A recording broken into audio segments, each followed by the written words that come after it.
بھوک غدار ہے، بھوک میں پیٹ پر ہاتھ رکھنا گناہ، پیاس غدار ہے، پیاس میں آسمانوں کو تکنا گناہ، لفظ غدار ہے، سچ میں لپٹے ہوئے جستجو کے نئے راستے کھولتے لفظ غدار ہے، سچ بھی غدار ہے، فہم و ادراک دیتا ہوا سچ کسی دوسرے ملک کا کوئی جاسوس ہے، خواب غدار ہیں، زندگی کو نئی کروٹیں بخشنے والے سارے تصور، نئی جستجو کے قرینے، نئے راستے پر اٹھائے گئے سب قدم، سب سوالات غدار ہیں، سب سوالات غدار ہیں، وقت غدار ہے، وقت کا ساز و آہنگ بھی اور نئی لے پہ اٹھتی صدائیں بھی غدار ہیں، بھوک کے راج پر، خوف کے آج پر، غم کی آواز پر ناچنے والے سارے مداری محب وطن، دیس میں بسنے والا ہر ایک سچ پسند، ظلم و وحشت سے دوری پہ ہر کار بند، سانس لینے کا حق مانگنے والا ہر نوجوان، زندگی کی رمق کھوجنے والا ہر خاندان، سارے غدار ہیں،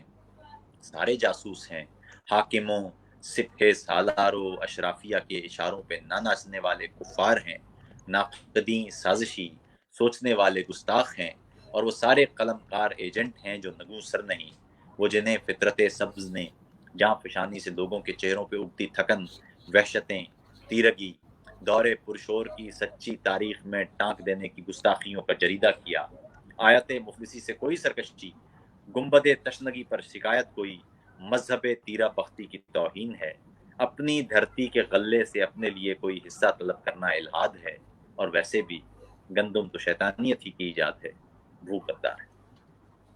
سلامت رہیے، اپنا بہت سا خیال رکھیے گا۔ آئندہ کسی نشست میں آپ کو دعوت دی جائے گی، ضرور تب تک کے لیے ضرور۔ اللہ حافظ۔